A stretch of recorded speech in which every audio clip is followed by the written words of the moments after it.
ladies and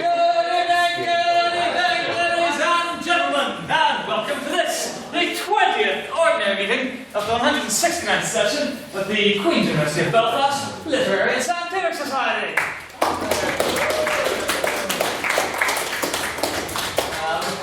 Hello to all of you who turned out this evening. I could probably thank you all by name, frankly, but nevertheless, the snow surely has caused our numbers to dwindle somewhat. But it's a nice, homely, friendly, cosy crowd this evening, so that's good. Just like the good old days. So I really I'm not quite sure how to do this. There's so few people here. It's quite strange, but nevertheless. Keep you cold. So announcements. Again, not really much point in doing announcements when there's so few people here, but nevertheless. So, what is there to go over?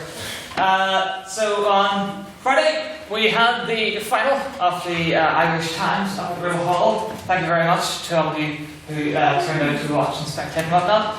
Sadly, our finalist, Mr. Wrestling, was defeated. He walked away completely without any awards, and we are bitterly disappointed, but nonetheless incredibly proud of him for his efforts. And so could I please ask the House to give him a large round of applause?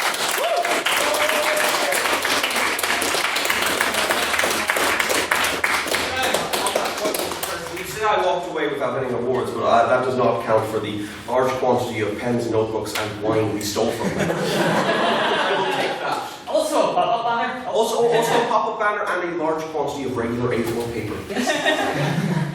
We also have the Lost Socks pop-up banners, and I will not give them back to them until they pay a healthy ransom. We're going to make them pay us even more, it'll be great. Otherwise,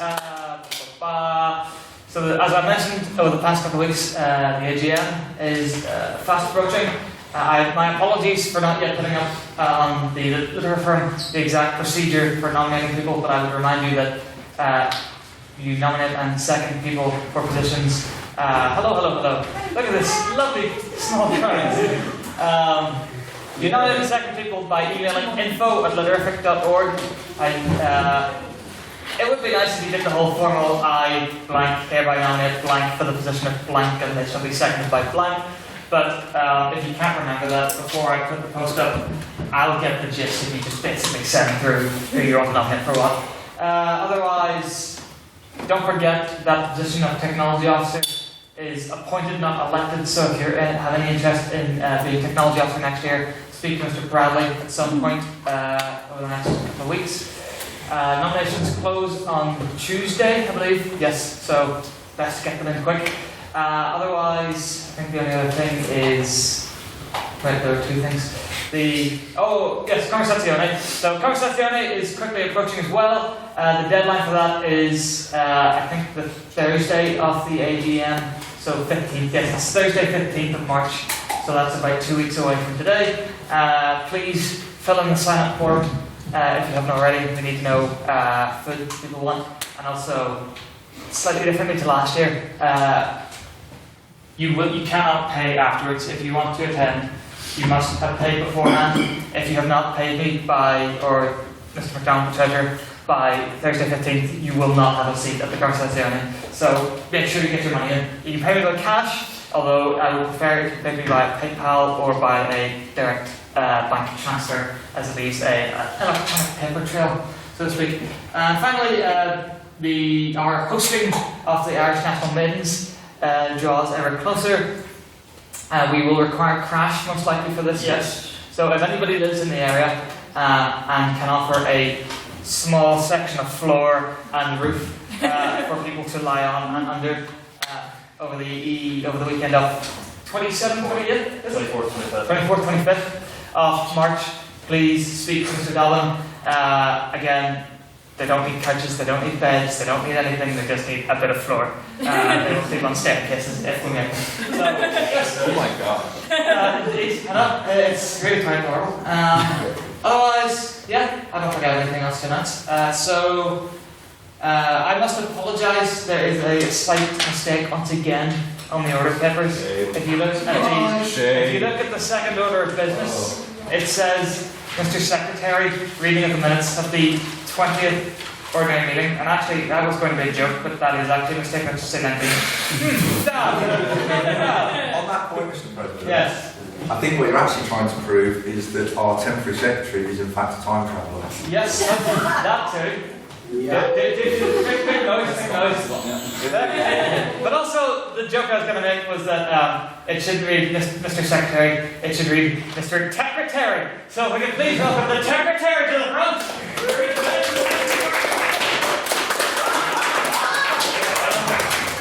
I will inform the House that was wholly intentional. Do you want to hear some minutes? Yes! I want to hear some minutes! Let's take this in the face! Literally everyone involved in their has told me this is an awful idea, but that's never stopped me in the past, so it's not going to stop me today. Right, these are Mr. Peter Dunn's minutes. I'm reading them off my phone and they're absolutely tiny, so if my eyesight fails, I will just make them up. The 19th ordinary meeting of the Literary and Scientific Society took place on the 22nd of February and was attended by not nearly enough members, about 40. If only he could see us now. About tonight, I'm far too late because the President's faffing. His words, not mine. Shame resigned, Howard. Our Treasurer, Mr. John MacDonald, begun the session of private members' business by asking the House if they would condemn the new Snapchat update. Training Officer Miss Lily Vetter branded this as fake news, needless to say. She was wrong. The tech officer, Mr. Matthew Bradley, said it was obviously designed by someone who'd never seen an app before, then muttered something about capitalism. Yes, I did. Mr. Collingwood thoughtfully urged the House to think about the nudes. Calling the old man of the people. After intense discussion, a vote was taken on the motion this House would repeal the Snapchat updates, and it was passed. It's certainly the big issues discussed here at the moment. Mr. Russell Nairn, for some reason, decided we should support our irritating. This seems like I'm making it up, just slightly off on this. President Mr. Calvin Black in his campaign to become VP of Postgraduates in the Students' Union. This was passed overwhelmingly, and so was a motion which supported the change of the SU motto to "We suck and we don't listen." Actually, I'm not going to take the minutes as read. Because I believe it was "We don't listen, we don't care." They don't listen, they don't care. They don't listen, they don't care. But they have three. Sorry, we don't listen, we don't care. It's just my motto.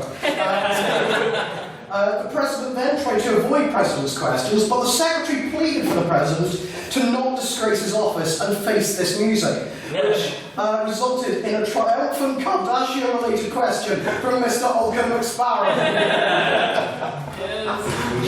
The President then took a vote of prior opinion on the motion, "This House believes Big Pharma has done more harm than good," which read 8 for, 12 against, and 18 abstentions. What a lovely prior opinion. Opening the case, the proposition was Mr. Jack Patton, who apologised that his debate wouldn't be light and fluffy. Shame, really. He then went on to detail the huge discrepancies between the amount that several big pharma companies spend on marketing, rather than research and development. Big Pharma, he argued, was like that high school boyfriend who was more concerned with getting inside you than being effective once you're in there. He also discussed Big Pharma's lobbying power and thus pleaded for the House to vote for the proposition. Opening for the opposition was the venerable literarian Miss Christine Fleming. Starting her argument, she maintained that Big Pharma is by no way perfect, but to claim it has done more harm than good is a huge exaggeration. Through the work of big pharmaceutical companies, the research of smaller companies became a reality. It is therefore essential, she maintained, for the progression and development of life-saving drugs. Continuing the argument for the proposition was Mr. Ted Pine. The base of the speech was based around two central points. Firstly, that big pharma companies use bad science, and secondly, that they have a negative effect on mental health treatments. Big pharma capitalises on vulnerable people for profit, he argued, rather than evidence-based research. With this, he set his case for the proposition. Continuing the opposition's argument was Mr. Olgan McSparrow, who too reasoned that big pharma companies clearly have profit at heart, but that their development of drugs into mass production was essential for contemporary medicine. He then detailed the several positive outcomes of pharmaceutical products and the significant financial positive impact that big pharma companies have on the economy. This text is really tiny. Concluding for the proposition, I can zoom in, but it doesn't it doesn't fit. Moving from the proposition was Mr. James Beckett, or should we say Dr. Beckett? Good job, Bob. He opened his speech by saying that cheap research undertaken by companies is but a dream, but big pharma companies make this dream a reality. He then used the case study of female Viagra to expose big pharma companies' lack of moral jurisdiction. To conclude, he quipped that the ideology of big pharma is that of the drug dealer at the end of the street, but with worse ethics. Concluding for the opposition was Mr. Edmund Doherty, who argued that the core issue of the problem was a problem of capitalism. Mr. Doherty was clearly confused as to what side he was speaking on.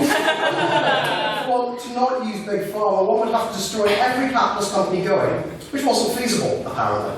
He also told the House that America isn't the world, and we should kill Michael Moore. Yes, really.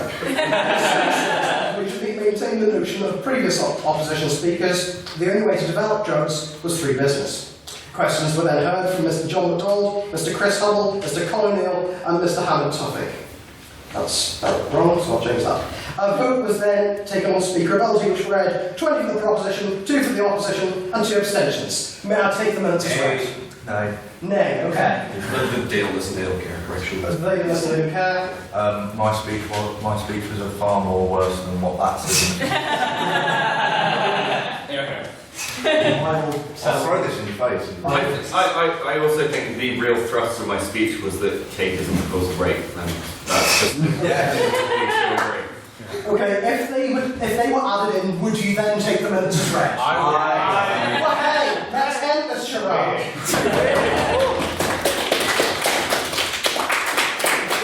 Thank you very much, Mr. Secretary. I will now move the House to a round of private members' business. Are there any items of private members' business this day? Mr. Collins. I would like to ask the House if we could extend a motion to give birthday congratulations to Miss Chloe Ferguson. Yes, indeed.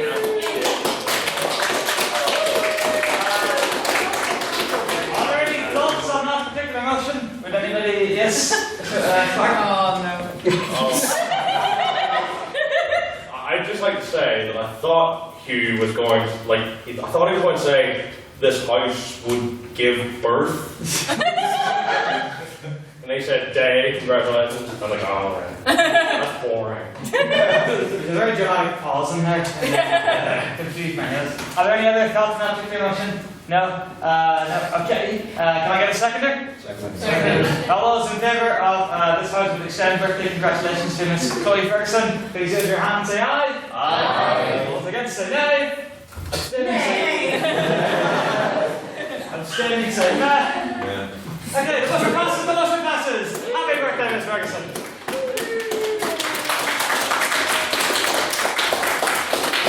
There are so few of us this evening that we've really got to make the effort for every round of applause, otherwise it's going to be really sparse and miserable. Any other items of private members' business? Captain Gilbert, HLM. Thank you, Mr. President. I can't quite remember how you're supposed to say this, but suggest we have a 3 to 5 minute debate. Motion being this House would not wait until the summer to pull the union down. Very good. Any further thoughts on that motion, Mr. Dobbin?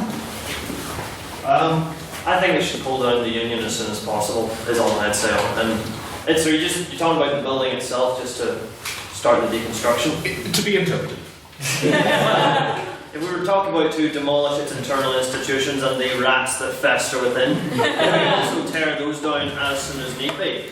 If the last week has shown us anything, it's that the SU cannot be trusted. Very nice, that is quite the take indeed. Mr. Kosky, yeah. I will for one think the union has stand for too long. It is time Scotland got its independence.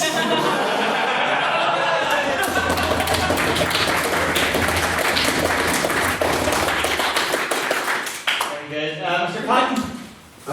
To give a sort of contrary point to everybody's always excitement at destroying that Building, cat building. going to get flooded. Just to remind you, the sooner that comes down, the sooner the new QB shopping mall gets now we are faced with that travesty. Thank you, Mr. Patton. Who will I go for? I'll go Mr. Mayor.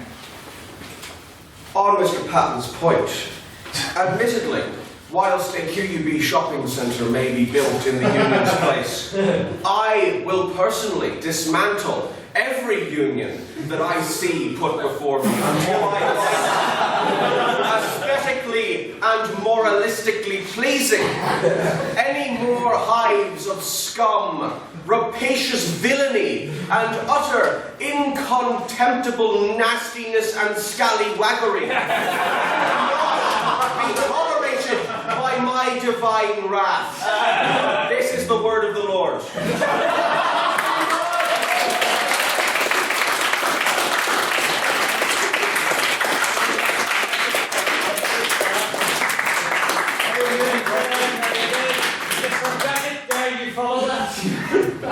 I think that there's a larger question here that we're missing. Now that democracy has failed us, particularly you and I, is now the time for violence, particularly violence at the rights of the ginger people? Let me say, Mr. Beckett, no, now is not the time. I said it as that time is long since past. I should have listened to that long before. I that's. No, from this side of the house, no. Easy. No. That's very Over-represented. It doesn't matter. It's been a year since we took power back from one union. Then we destroyed one bureaucratic dictatorship, and now we have the chance to destroy another. The EU. Thank you, The only thing I would say about if we are to dismantle the union is never forget these famous words. If you strike me down, I will become more powerful than you. Thank you very much, Mr. Garvey. Yes. Yeah. Can we have a debate about invading the student union instead? Another debate topic about ending the show, Keeping Up with the Kardashians. I'll second you that. Good motion. Another time. Mr. Secretary. I think that the key difference between the Students' Union and Obi-Wan Kenobi is he's not riddled with asbestos.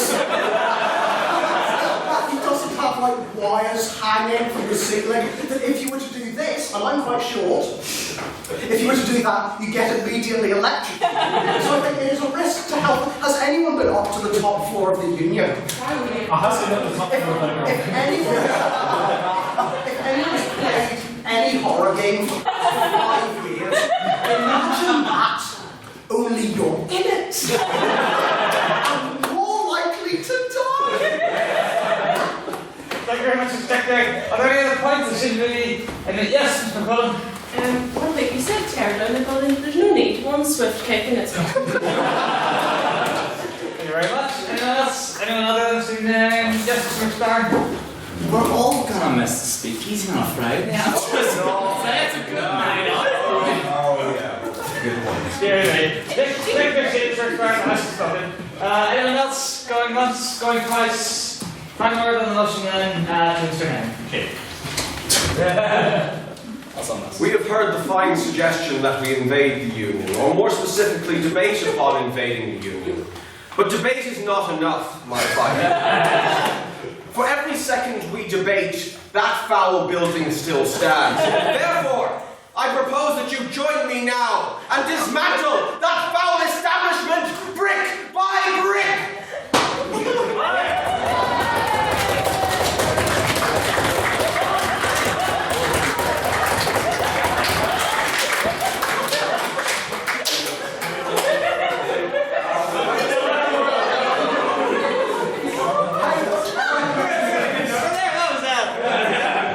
Mr. McQueen was right. We are the union. Well done, like a horse and car. Well, good work, chaps. I think that was easy. Okay, that was easy. It's now smells like rubble. Excellent. Yes. Would you like an actual vote on that motion, Mr. Gallagher, or is that enough? Okay. Would you like to restate the motion? Sure. This house would pull down the union before the summer. There you go. You've heard the motion, ladies and gents. Can I get a seconder? Second. All those in favour of the motion, please raise your hand and say aye. Aye. All those against say nay. Nay. All those abstaining say nay. There you go. So, 3 nays, 2 nays, and the rest ayes, and we can figure it out later. The motion passes overwhelmingly. So there we go. We will indeed turn on you before the summer. Thank you very much, Captain. Is yours going to be the thing you said about earlier? Are there any other bits of private matters, Mr. Patton? I'm just going to ask about that the society, you got that, that the society passed a motion of support for the Grand Master of the Orange Order, Spencer Beatty, who was it last week, attended the marriage of his daughter to another woman in spite of the bigotry and there's many words I want to put in there that I can't use like any fine of the Orange Order, just to show that his love for his daughter has won out over that travesty of an organisation. Interesting, very interesting. Any discussion on this particular motion, Mr. Sullivan? You see, on the one hand, yeah, I mean, he's part of an organisation which would be very, very opposed to that. I think it's quite brave of him to do it. On the other hand, loving your family is kind of the default, even if they're gay. So I'm not sure if it's worthy of congratulation because, you know, it took a lot of bravery to do, or unworthy of congratulation because it shouldn't require any bravery to do it. For most people, it doesn't. Thank you very much, Mr. Sullivan. Ms. Will? I remember I got to have a question and answer session with MLAs, and I asked, and I didn't really know much about politics back then, so I decided to ask a DP MLA, was it annoying seeing a law get passed that you didn't want to get passed? And he actually told the story about the fact that, you know, he's in the DUP, they're against gay marriage, yet his daughter is gay. and the daughter, once he joined the DUP, the daughter completely just went against him. So it is a very brave thing that he went against, you know, the organisation and showed love for his daughter in that moment, in my opinion. Thank you very much, Ms. Will. Ms. Conlon? I don't know if somebody should be congratulated for doing the genuine nice person thing. Like, I don't know why that's big. Oh, congratulations on not being, sorry, a massive dick. Fine. But I just don't know if that's be worthy of congratulations. I don't know why you being okay with somebody loving somebody else means you should be congratulated, or the dog should be congratulated for facing opposition in her own society, for being who she is, and going to get married anyway. Thank you, Ms. Conlon. Well, I think that is quite an interesting point, and to a degree I would agree with it. I think that in this instance, I think it's important, regardless of the intention behind it, or taking that previous speaker's ideas into account, I think it's important that we give support to, shall we say, people who go against the grain in what is a disproportionately influential organisation in our society, such as the Orange Order. And the other question, of course, is if they're not going to get support from the Orange Order when they do that, in fact they've been very silent on it. So if they don't get the support from common citizens such as ourselves, where are people like that going to get it? I suggest we support the motion. Thank you very much, Captain Kelly. Any other thoughts on the motion? Going once, going twice, gone. Okay, we shall put the motion to a vote then. Can I get you to restate the exact wording, please? This House supports, what is it, Grand Master, just really weird title, Spencer Beatty, in showing his love to his daughter in defiance of the Orange Order. Thank you very much. Can I get a seconder? Second. All those in favour, please raise your hand and say aye. Aye. You're on the count this time, Bradley. 1, 2, 3, 4, 5, 6, 7, 8, 9, 10, 11, 12, 13. Go with 13. All those who would vote against the motion, please raise your hand and say nay. No. Go on. And all those who abstain, please raise your hand and say nay. 1, 2, 3, 4, 5, 6, 7, 8, 9, 10, 11, 12, 13, 14, 15. 6, maybe. Aye, sorry. I was going to subtract it from the final number. It's going to be that. Let's say 16, because I think I might have missed Mr. Comment. There we go. So, the House abstains on that particular motion, and I believe. Would you like to read the vote back? Just, So, the vote was 13 for, 1 against, and the rest were met, presumably 16. Yes. There we go. The House abstains. Interesting. As far as I thought that was going to definitely go towards an actual. There we go. Abstention. Are there any other items of private members' business? No, I just have the one then. So, as all of you are presumably aware, the results of the SU elections were announced last night. Are you taking my piece for yourself? No, because I'm going to do something quite specific. So, obviously, I lost, don't care. I've lost many a time before, doesn't bother me inside. However, what I would say is that another member of the House stood and was sadly defeated, being Miss Maria McCullen, stood for VP Education, and alas, lost. Also, not a member, but current visitor to the House, Miss Kat Rafferty, also stood for VP Welfare, and at one point was within 2 votes of being in first place, but alas, lost as well. I would ask the House, as is kind of semi-traditional at this point, to join me in a rising chorus of "For She's a Jolly Good Fellow." It seems only right. Just to remind the House, because I think I might do this differently than some other people do.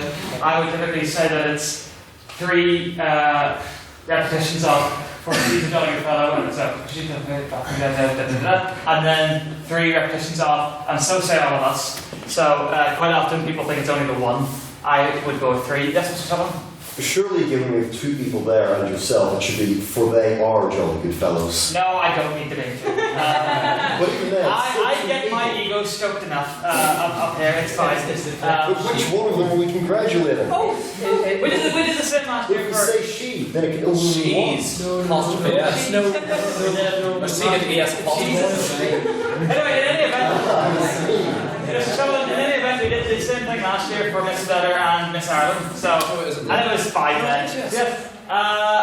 So yes, follow my lead, please don't leave me stranded, that would be terribly embarrassing.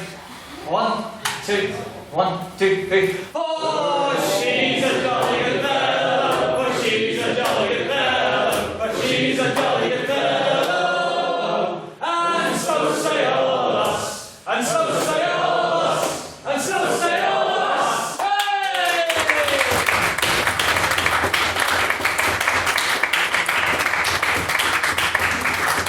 Congratulations indeed to the 2 of you. The House is incredibly proud, and with each year we inch ever closer to finally infiltrating once and for all and, making it explode from the inside. Much like the xenomorphs do to humans. We are the xenomorph to the SU human being. In any event, I think that will just do it for private members' business. On to a very quick round of President's questions. Mr. Rogers, excellent. Mr. President, I'd like to congratulate you on a wonderful rendition and ask, I don't suppose you know Men Behind the Wire, do you? Pardon? I'm honestly not sure I misheard you or if you just said some Irish. And at this point, it could go either way. Mr. Rogers, I'm not sure. It's a bit of both, yeah. Okay, what did you just ask me? Matthew? He asked if you know the lyrics to Men Behind the Wire. Men Behind the Wire? No, I did not. Okay. Is there, would you like to clarify, or? No, fair enough, that's No, I genuinely thought you'd said something in Irish there, and I was just quite confused. Mr. Sullivan? Yeah. Mr. President, if you could invade any SU, Which Kardashian would it be? also which Kardashian would you invade?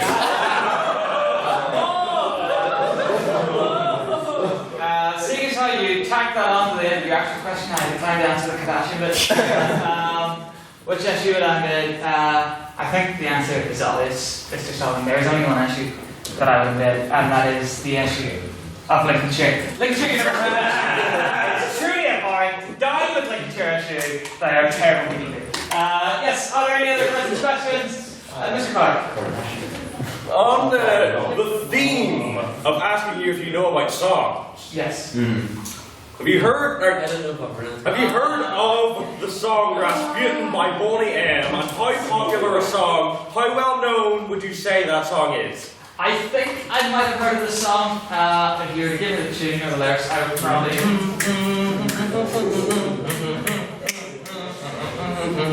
What the hell? Sounds very familiar. I'm going to say maybe. May I elaborate on that point? I don't think that. Point of clarification for Miss. Yeah. So pretty much, we had this argument. Jeez. Order. This is couples therapy part 2. Electric boogaloo.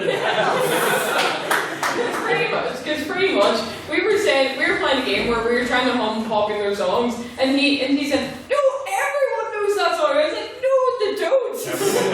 What's that one, Matt? Mr. Mary, is this another point of clarification? It's not Barrack. There lived a certain man in Russia long ago. He was big and strong and his eyes were flaming gold. Some people looked at him with terror and fear, but to Moscow chicks he was such a lovely dear. He could teach the Bible like a preacher, full of ecstasy. He also was the kind of preacher women would desire. Thank you.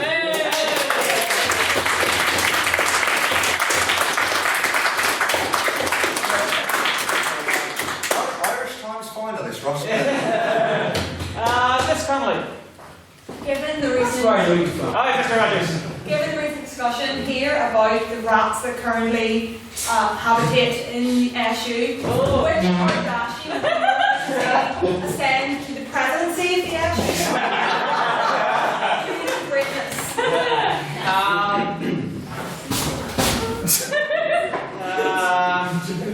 Make up a name. You could just watch one episode. There's a baby one, isn't there? What's the baby called? No, let them not get it. Let's get on. Order. Miss Connolly, what's the baby called? Fairclough. So many of them. Any of the babies, I don't really care. North. That one. Is that fishy? That's an answer. There we go. I can't read that. Alright, order.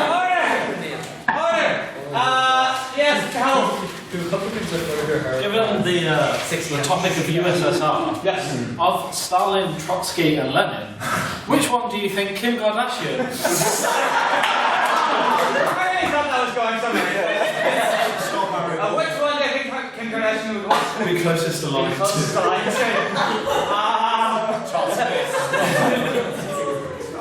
Jesus, Trotsky. Let's go with Trotsky. Why not? Fine choice.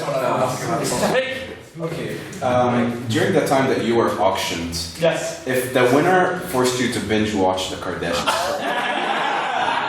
would you do it? And I'm interested. What did they do with you after?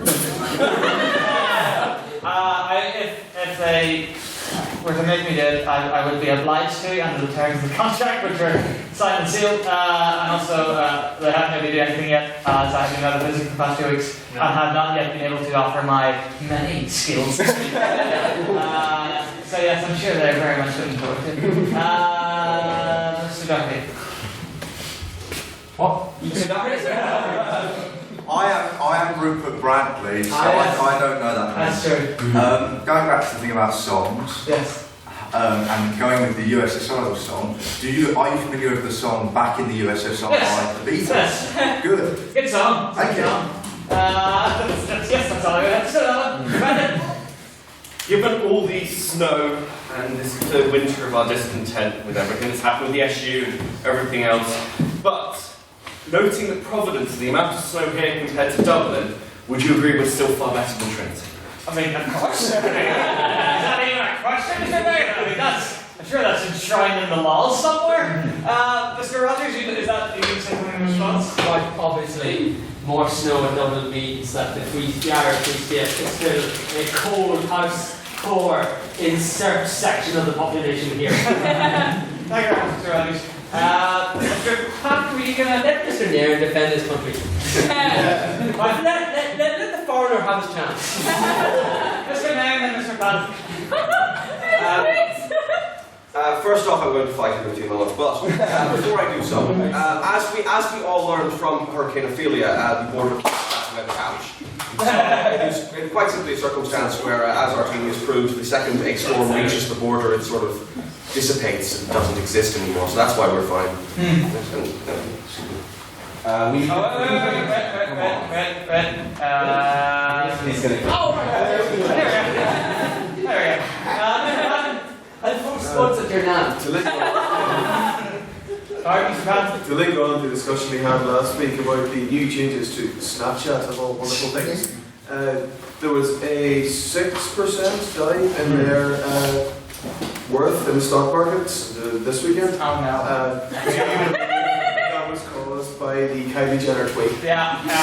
No, it's not. I actually heard about this story, believe it or not. Pardon? Yes. And knew that's where you were going. So, Shaman, thank you. Mike. No, I wouldn't say so. Personally. That's all the answer I'm going to dignify that question with. Yes, I think I'll do it with President's questions, unless anyone would like to ask a proper one. Are you going to ask a proper one? Yes, you did last week, so I don't really know much to Right, okay. What do you think about this KFC chicken shortage thing? That's another one.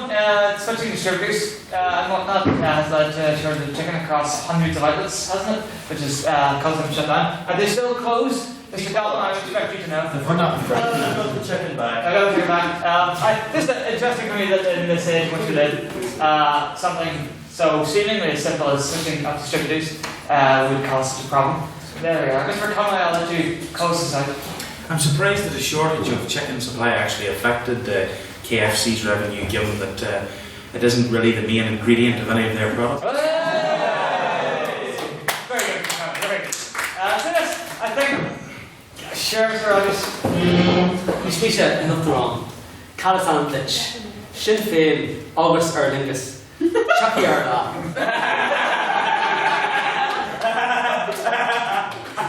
Give me the wine back. Even he understood. No! We haven't won! To that, I would say Irish word for yes. I'd leave it at that. There isn't an Irish word for yes. Yeah, of course there isn't. Why did I know that? So yes, that's enough of that nonsense. On to the debate proper. We shall now take a vote on prior opinion.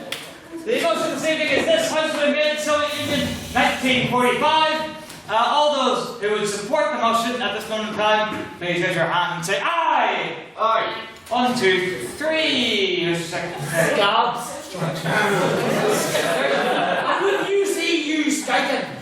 All those who would oppose the motion, please raise your hand and say nay. Nay. 1, 2, 3, 4, 5, 6. Perfect. 18, Mr. Secretary. No, I've done all the stuff, right? 18. Sure. And all those who would abstain on the motion, please raise your hand and say nay. No. 1, 2, 3, 4, 5, 6, 7. Mr. Secretary. 7. Mr. Secretary, if you can please read back the vote to me. On the motion, this House would invade the Soviet Union 1945. There were 3 ayes, 18 against, and 7 abstentions. So for the moment, people are against it. There we go. People are against it. I look forward to seeing that people's opinions may or may not change as the evening progresses. But to propose the motion and open the debate this evening, I would like you all to give a warm welcome to Mr. Alan Tafik.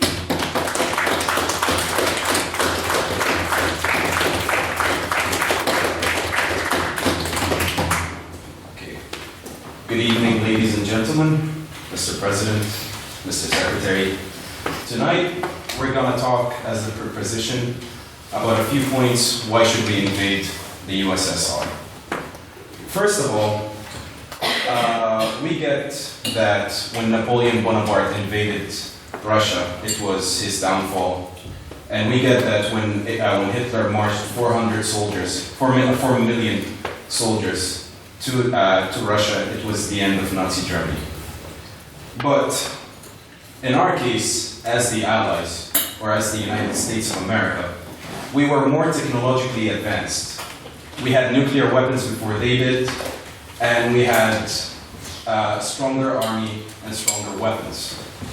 And I'm gonna talk about the atrocities that the USS are committed that will validate that what we should destroy the USSR in the beginning.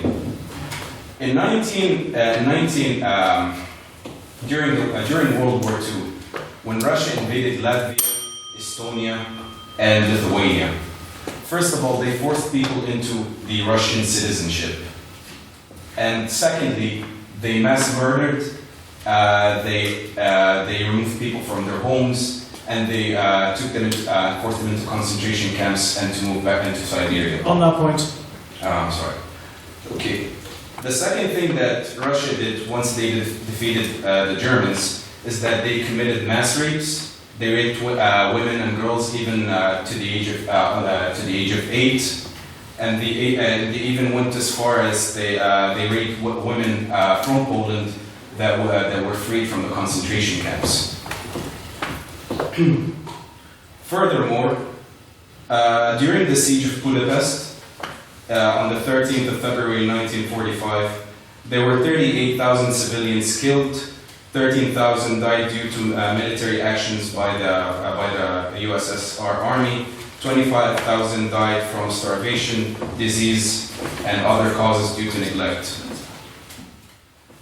And I would like to also add that when Russia wanted to start a war with Japan, they invaded the Manchurian territory, and they allowed their soldiers to pillage, rape, and kill people as they see fit, even though they were hiding behind the action of defense.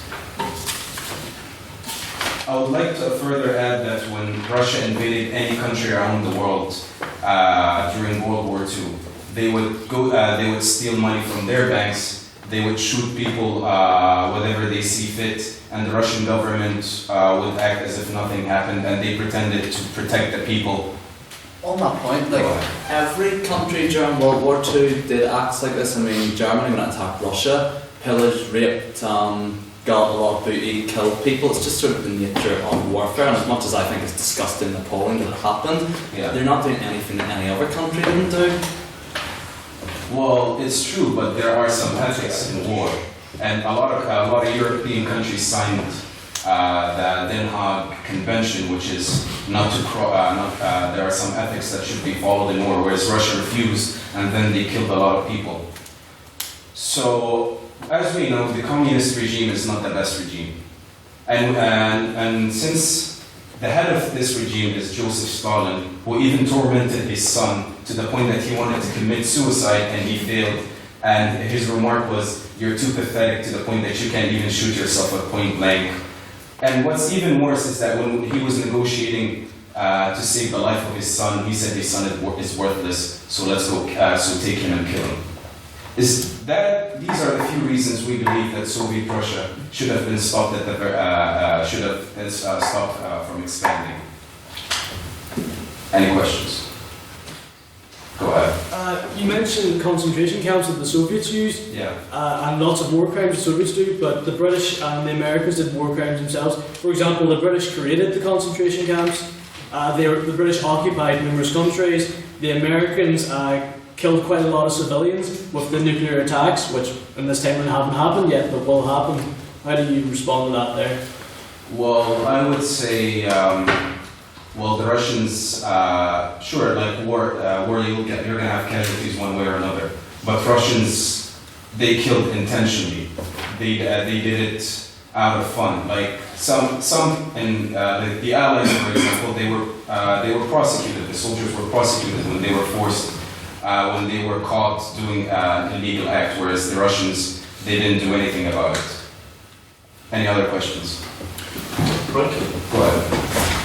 So, I mean, yes, Russia at this period was terrible, and I think most people can agree with that, but how would invading and going to war help, firstly, the rest of Europe, which would further throw into turmoil, and secondly, Russia itself? Because, yes, you got terrible soldiers, but not all Russians comes to mind, because not everyone was a raping, murdering psychopath. Lots of these people were victims of an incredibly corrupt regime. Can you clarify more? The question like what? Well, I mean, if you're going to war and your argument is ethical, that this is actually going to be the correct action, all you're doing is you're going to end up massacring innocent people, which is exactly what the Germans and Napoleon did. And all you're going to do is throw Europe into a much larger warfare if you're going through the English and American channels, because you have to go through a now destroyed Germany post-war, a destroyed France, a destabilised economy, and all you're actually going to be doing is causing a much larger mass slaughter. My time zone? You're on. Okay, yes, it's true. War, you're going to have casualties one way or another. But if an army is intentionally killing people just for fun, like we know that war civilians are going to die one way or another. But if a country is just killing people just for the fun of it, then this country should be stopped. And we're not saying we're going to invade Russia and stay there. We're going to invade Russia, we're going to destroy the communist regime and going to replace it with another, democratic country which listens to the people. Thank you so much.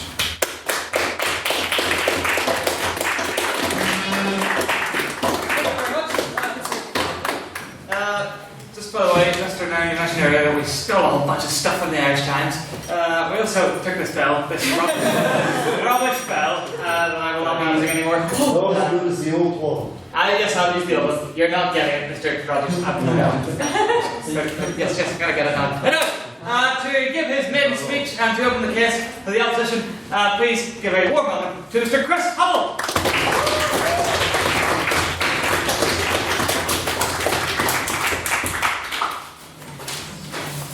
I don't have my glasses, I might not be able to read what I've written, and I don't look as intelligent as I'd like to. It's a good place to start. So I'd like to open for the opposition. We believe it would be foolish to invade the Soviet Union in 1945. I would start off with a few rebuttals to yourself. So the first assertion was the USA has a bigger army, a better army, and it had nuclear weapons. It had 2 nuclear weapons, which would take it about a tenth of Moscow. It would not be enough to make any sort of impactful damage on the USSR. You said about civilian casualties in Budapest, but 65% of the entire war casualties were civilian. You can't blame all of them on the USSR.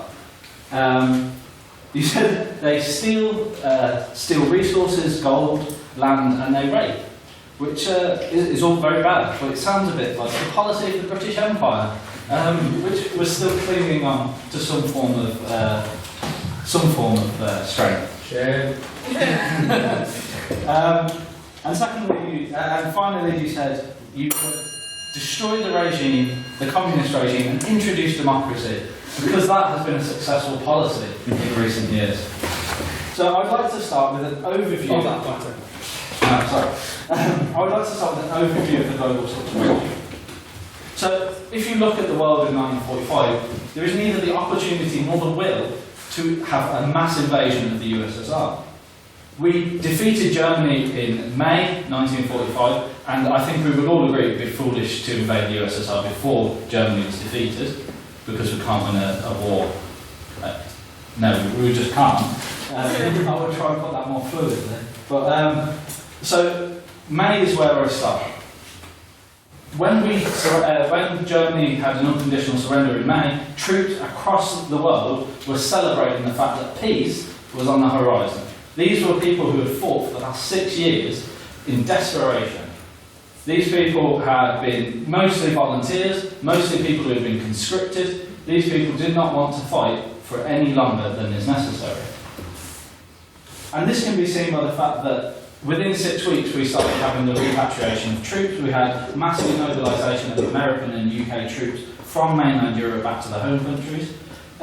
Britain started this very quickly. You had pressure from industry, calling for workers from key sectors to be repatriated so that the economy could start functioning again. One congressperson in America said that the troops are almost psychopathic with their anxiety to return home. One sec. Okay, and this can be seen by in January 1946, which bit out of our comfort if you let me digress. We had strikes both in the UK Army and in the US Army based on the fact that demobilisation was too slow. People wanted to go home. People were fed up of fighting a war in a foreign land away from their family. So we've got to May, where Germany surrenders, but we still have an ongoing battle in the Pacific, which for the Americans, who were the strongest army, this is the most important battle. This is the reason they joined the war, because this was a threat to their interests. For Britain, this was a threat to our interests. It was a threat to India, who Japan was pushing onto the border. It was also a threat to Burma and some of our other colonies in the southeast. So we needed to deal with Japan before we could invade the USSR. On that point, yes. At this point, Japan's navy has been almost entirely destroyed. Frankly, Japan is in no state to mount any sort of offensive against the US. Surely better to let the Japanese and the Russians soften each other up before we come in for the final blow. No, because the Russians hadn't joined the war against Japan until August, till after one of the nuclear bombs had dropped. They were still in a neutrality treaty up until April, and then they didn't renew it, they didn't declare open war until later in the defeat of Japan. So the war against Japan is important for three reasons. The human cost. The Japanese imperial desires ravaged Asia. You talked about the brutality of the USSR. This was magnified, because this was unending, and it was against their own people as well as the people of the continent. Secondly, there was a threat to the British colonial interests, as I said. And third, it was pride and morale. For the America, the reason they entered the war was because of Japan's attacks and because of Japan's aggression. No, let me finish. So the US entered on the proviso of self-defense. Do you think that the troops who were there conscripted, volunteering for the defence of their country and for the peoples of the earth, would then forego that fight to invade, to be aggressors to another country? I don't think so. So before the USSR, before any invasion of the USSR, Japan had to be defeated, because that was the main war. But in order to defeat Japan, the USSR was needed. We needed their support. You mentioned the Manchurian invasion. This was so the Manchurian invasion happened between the nuclear bombs dropped on Hiroshima and Nagasaki. Hold on. Yeah. Bomb in Nagasaki was not just a warning to the USSR, rather just a means of defeating Japan in itself. And following on from a conversation I had not 40 minutes ago in the bar Flippers McGee, the bombing of Hiroshima aside, can you defend the bombing of Nagasaki? I'm going to ignore the last one because I'm not here to defend that. But in terms of the threat to the USSR, yeah, I'm sure it was. But the fact is, in order for Japan to surrender, Russia needed to invade from the north, needed to invade because it defeated the 1 million strong army that Japan had. It was the largest land force that Japan had accumulated, and it was instrumental in bringing Japan to an unconditional surrender. So then we get to September. So the months are wearing away. And what has happened in the 9 months leading up to September that leaves us in a position where we can invade one of the strongest powers in the world? Well, we've had demobilisation across Europe. Troops have now started to go back to America, to UK, in the Pacific. We've had Roosevelt die in April, a change of leadership in America, and then Clement Attlee was elected in May. These were elected on a reconstructionist and long-term peace agenda. There was not the will for these people to invade. You also had communist gains in China, in Vietnam, in France. 26% of the vote went to the Communist Party. The Communist Party in Italy was vital in reintroducing democracy. There was not the will or the military strength to have this. And if you could have the blood of millions of people on your hands because of ego, then so be it.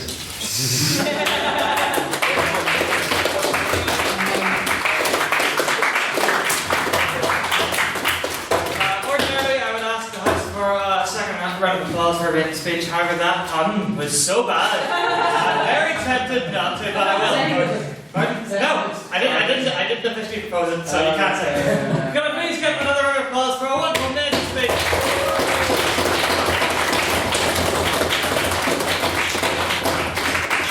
Well done, sir. And now, to continue the case of the proposition, the man who lobbied for this motion for about a year and a half,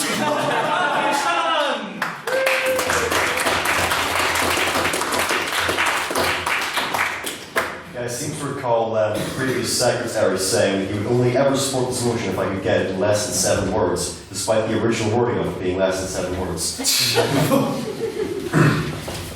Friends, we live in a world split perpetually along one line. Good against evil. Right against wrong. Freedom, my friends, against totalitarianism.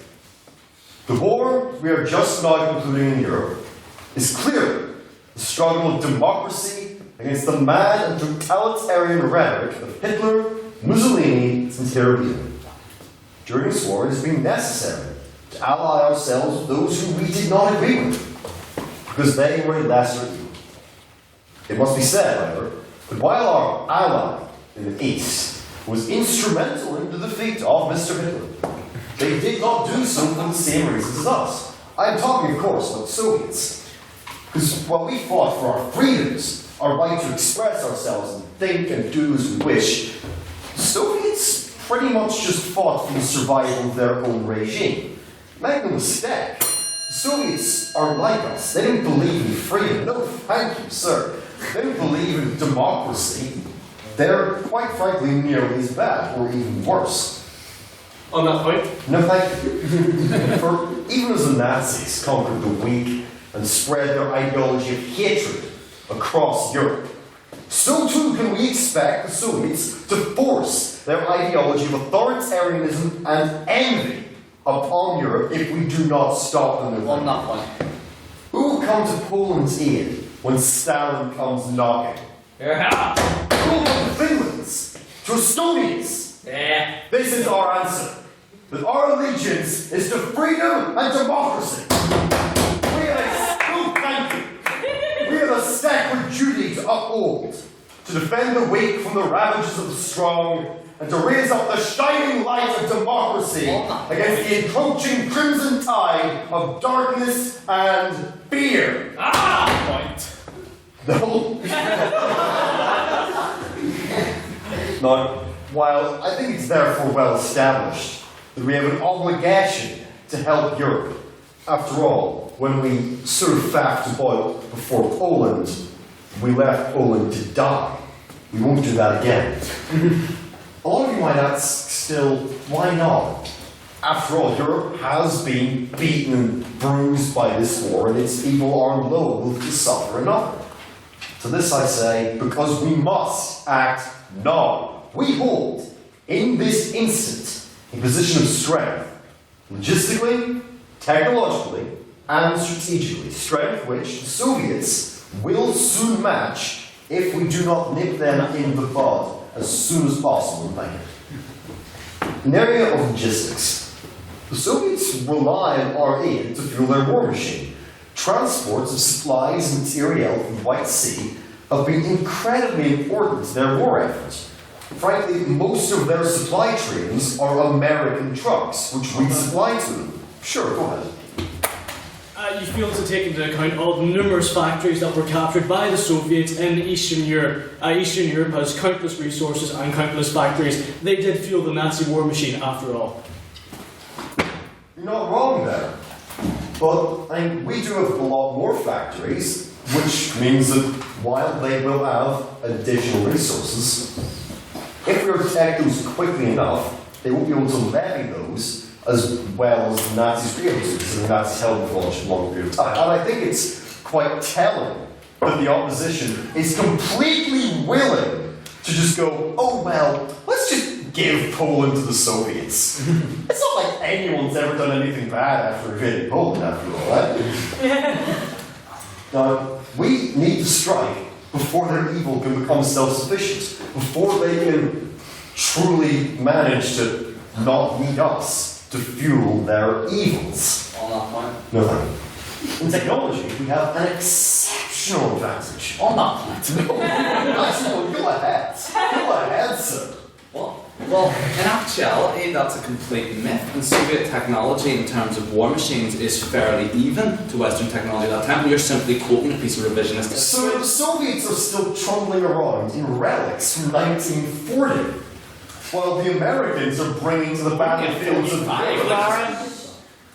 While the Americans are now bringing to the battlefields of Europe the M26 Pershing, the tank of the future.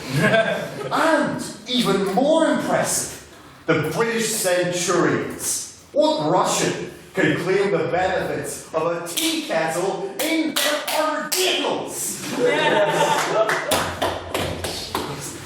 In skies, too, we have the advantage of a modern jet-powered fighter. The Soviets don't have that. The Soviets can't bring anything to bear near so technologically advanced as the cutting-edge research that the British and the Americans have brought to this war. On that point. No thank you. Strategically, the Soviets will be fighting a war on two fronts. In the East, the Japanese have frankly ceased to be a credible threat to the Americans.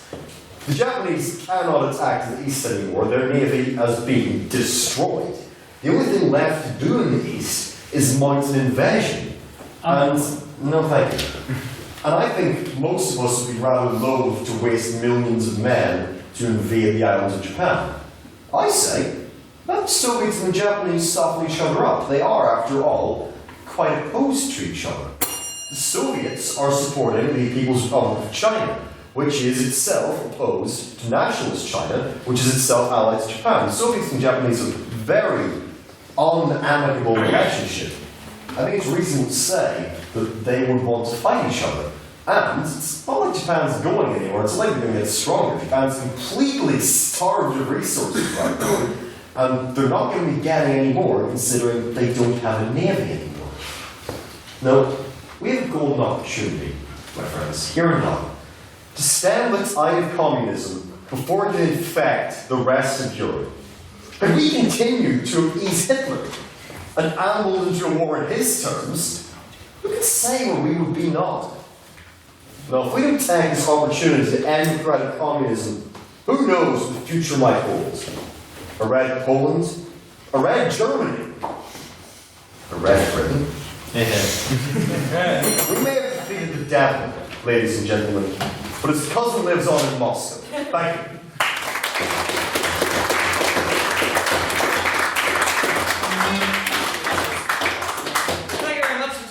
For that speech that you're clearly waiting for much too long to get. I would now like to welcome yet another main speaker for the opposition, Mr. Colin McCloskey, to continue the case.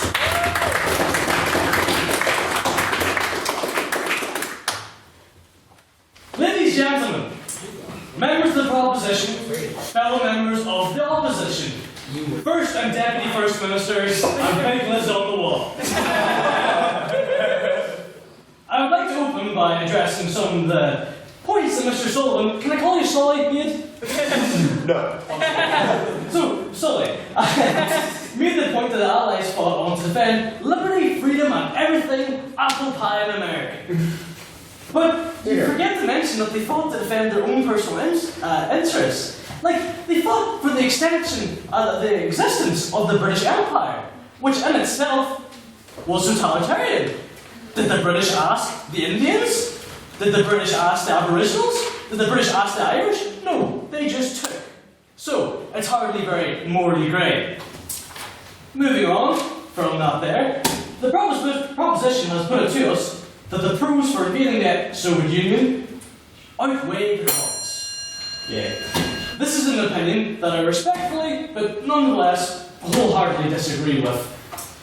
My reasoning for this is quite simple. Numbers. Yes, cold logic is a daunting thing, but then numbers don't lie. For example, Operation Unthinkable is the plan that the Chief of the Army, Sir Alan Brooke himself of Britain, called fanciful. The Allies were outnumbered 2.5 to 1 by every Soviet man with a gun. That's a big number difference. On that point, Sure, why not? I think you'll find that most of the Soviet army at this point is teenagers because all of the men are dead. They lost 10% of their population, they have no manpower left. If we start killing their troops, they're not going to be replacing them fast. Anybody who can hold a gun can fire it. Doesn't matter. That's the simple fact. Bullets fire from guns and fingers pull triggers. Jesus. On that point. Now, sorry, So, So, the cornerstone for the Operation Unthinkable Success, as laid out by the then Prime Minister Winston Churchill, was surprise. Now, the proposition says that they can get the Soviet Union with their knickers down, ram them out of the way. Yes, you could. And I'm afraid to say I have no counter-argument. You know, I've got nothing for you. Oh, there's one thing. Stalin has countless spies within London. The moment Operation Unthinkable went to paper, he knew what was coming. He would have been waiting on the border. Every man he could find armed, every tank rolling on the hill. On that point, yes. if Stalin has a lot of spies in London, wouldn't that be another good reason to invade because he is listening into our government's secrets? Counterpoint, the Britain also has spies in Moscow.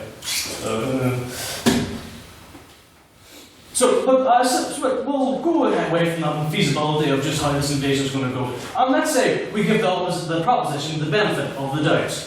Let's say that the surprise works in the Red Army. Veterans of Stalingrad and conquerors of Berlin were caught on the ropes.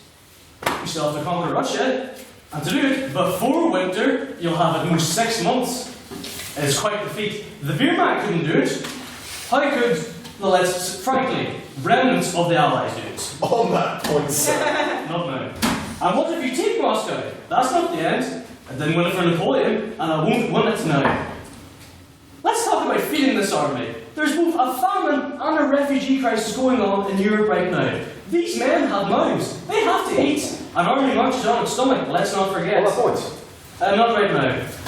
So I'd say, let's not let the tanks roar across Europe once more. Let the dead rest. Over 72 million people died in the Second World War. Are you really willing to restart the cycle of death? On that point. Not now, the next one. I will not presume to put into words the true horror of war and the carnage that goes with it. Such a human tragedy is beyond my personal description. However, the one that I found that came closest to this was Laurence Olivier's account in the fantastic series The World of War. Down this road, on a summer's day in 1944, the soldiers came. Nobody lives here now. They stayed only a few hours. When they were gone, a community that had lived for 1,000 years was dead. On that point. Nobody lives here now. Yes. Do you believe that we should have intervened in Europe, or do you think we should have let the Nazis have free rein? I'll cover that point at the end. This is Ordu-sur-Glane in France. On the day the soldiers came, the men were taken to the barns, the women and the children were led to the church. There they heard the firing as their men were executed. Then they too were killed. A few weeks later, many of those who had done the killings themselves were dead. They never did, and never will, rebuild Oradour. Its ruins are a memorial. Its martyrdom stands for thousands upon thousands of other martyrdoms. In Poland, in Russia, in China, in Burma, in a world of war. Anyone who proposes a replication of this monstrosity for small symbolic gains is wrong. And that is why I say, don't invade the Soviet Union.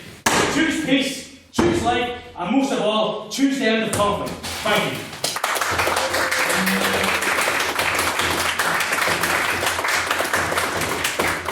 Thank you, Mr. Rikowski. I was utterly terrified for a moment there. We were about to get another rendition of the Trent's plumbing speech. I don't think there's anything wrong with that. I was overcome immediately in a cold sweat. With this, can I please get another round of applause for another fantastic pen speech?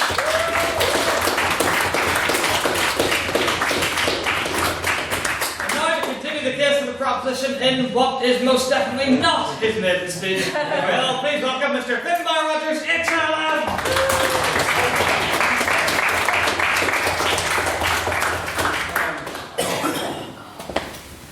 Ladies, comrades, and gentlemen, from Stettin in the Baltic to Trieste in the Adriatic, an iron curtain has descended across the continent. Behind that lie all capitals of the ancient states of Central and Eastern Europe.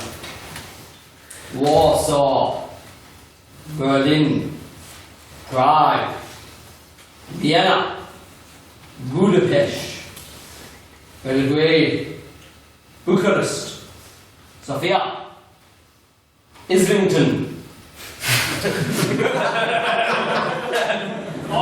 Cloyd, and Bangor. Sit down. Despite pacts of convenience born out of necessity. On that point, it cannot, shut up. It cannot be said that Russia is our friend.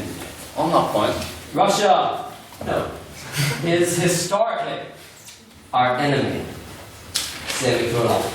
And now they have succumbed to the Red Menace. On that point. Which makes the latter doubly so. I told you once. 5 years ago, our reasons for once again moving the drinks trolley 6 inches closer to Berlin were to defend the national sovereignty and territorial integrity of Poland. It is plain as day, in fact, that Russia threatens Katya Nahulaski just as much as did the Nazi Reich. And so, if we are true to our initial war aims those few years ago, we cannot allow Karol Wojtyła to suffer under the crushing bad crack of the Soviet jackboot as they did under the Tsarist, the imperialist yoke. Their looming shadow has made its way creeping across the continent to our scepter dial. As we have seen through such insidious happenings as the Zinoviev letter, published into the public view by those stalwart patriots of the Daily Mail. They have seduced the British Labour Party as the foot soldiers of their some domestic plot. Can Mr. Hummel deny the affection of his party for Moscow? On that point. Only if you can deny the affection that said newspaper of patriotic M supported the Nazi regime. I can, I wrote a letter. Communism is merely the old tin pot socialism with machine gun decor to add effect to their affections and make their sodomite delusions work. On that point. No way. Today, thank you for the wine. Today, I will go ahead. Is this not just another attempt by Mr. Churchill to prolong his power in peace times? The first quarter of that was Churchill, now moving on to Paisley. I'll get the peers from the second. Keep up, man. Today, we see on the continent conditions which bear resemblance to the conditions which existed at the Battle of Lepanto in 1571. There is an infidel invasion of nearly every country in Europe. That invasion may be resisted and repelled by a superior culture and philosophy of life, only to be found in the one true, holy and apostolic Catholic Church. The Communist Party of Great Britain, of which Mr. Hubble and his kin subscribe. Judging by his haircut, at the very least. Would hand our province of Laurel and Ulster to De Valera and his glucose-sucking horde. In short, TL, semicolon, DR. Communism. It's a bit much.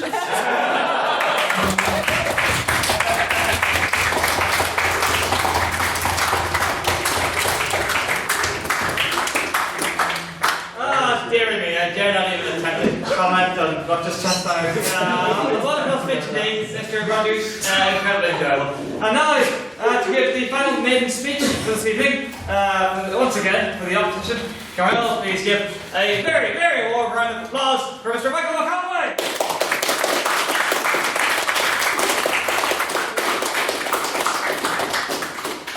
Good evening, ladies and gentlemen. As you can see from my preparations, I'm completely prepared. Firstly, I must apologise for my dress sense. Someone pointed out earlier that all I need is an air of mystery, a trilby hat, and a complicated love life, and I could be heading my own murder squad on ITV3's crime drama. But enough of my bad jokes. I would like to challenge some of the assertions made by previous speakers. Mr. Toffick, to begin with, that's when it's right, sorry, stated that the invasive stakeholders in Operation Unthinkable, as talked about by the perspective speaker, were more technologically advanced than the Soviet Union. Indeed, his view on the use of atomic weapons and an invasion of the Soviet Union in 1945 were shared by Mr. Winston Churchill, who stated that the Soviets no longer have the West by the throat. If Stalin insists on doing this or that, or fails on his Yalta commitments to Poland, we can just blot out Moscow, Krakow, or Kiev. I would like to challenge this position. I believe that America's post-war atomic capabilities were inadequate to the task of implementing a preemptive strike in 1945, or indeed during the later half of the 1940s. On that point. Apologies, can I explain? And then, sorry. America's embryonic plan for attack on USSR, Operation Pincher, in very early 1946, so that it becomes relevant for this debate, stipulated an atomic arsenal of 50 atomic bombs would be required to successfully immobilize the Soviet Union. But by the end of 1945, the United States had only managed to stockpile 2. By July 1946, an underwhelming 9, a rather embarrassing total, as 27 B-29 bombers were modified to deliver atomic weapons, only to realise that they had enough to go round. On that point. I can finish this in. And by July 1947, this had really risen to 13, yes. If we have the air superiority to drop nuclear bombs on Moscow or Krakow or Kiev, which we will because we have much superior air power, then quite frankly, we don't need nuclear bombs. We'll just carpet bomb them to dust. Although the United States possessed the firepower to devastate populated industrial targets in the USSR, the USSR could occupy strongholds in Eastern Europe indefinitely until the Allies invested in staging a costly land invasion in which the Red Army would have the upper hand. I believe, I hope that answers it, sorry. The second speaker stated that in the event an invasion of the Soviet Union, dependency on aviation spirit, rubber, aluminium, copper from Western supplies to replenish heavy losses inflicted on Soviet squadrons would be a decisive factor in winning an aerial combat. This completely ignores the fact that 2/3 of the entire German aircraft production was inside Austria and Czechoslovakia and territory now occupied by the Red Army. And in this move, they also captured the latest technology in V2 rockets to more effectively destroy long-range Allied bases in Western Europe. On that point, can I justify first what I'm saying, and then I'll take you on? it's specifically on V2 rockets. Hold up, please. We need to accept them. The American B-29 fighter aircraft had a range of only 1,500 to 1,700 miles in 1945. Thus, American pilots bombing Russian targets would have been forced to undertake one-way suicide missions unless they viewed forward bases, and they would be very vulnerable to attack from B-2 rockets. I'm sorry, I'm a bit pushed for time.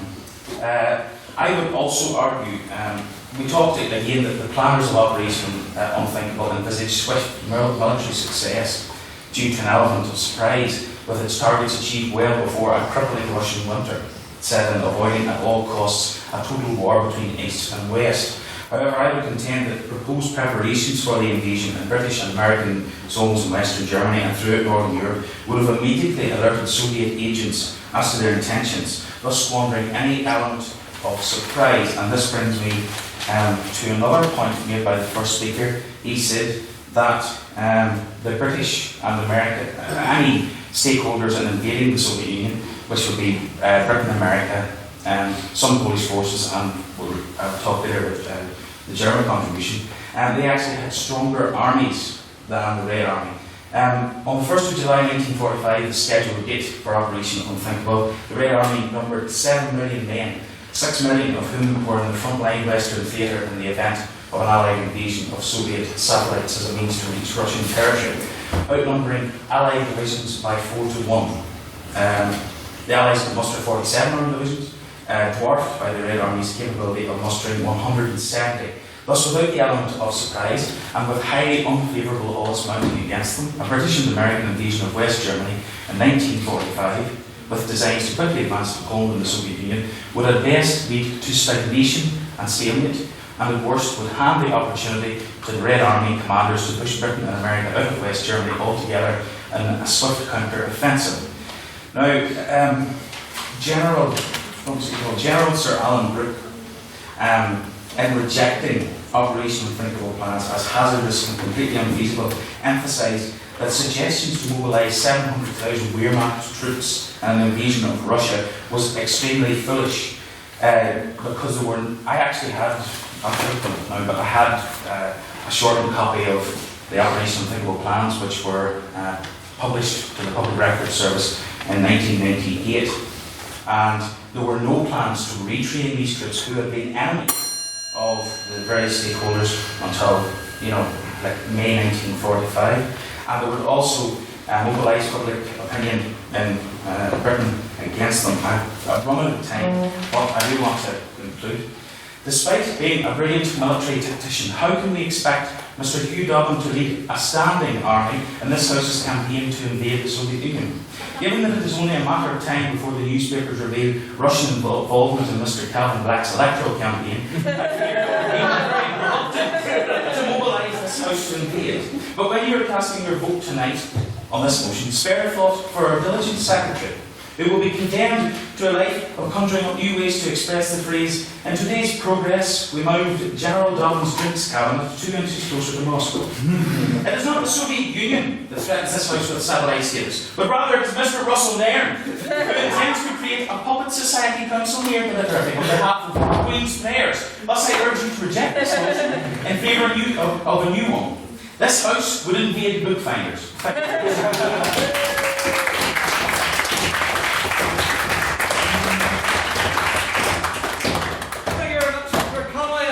Please get another round of applause for his maiden speech.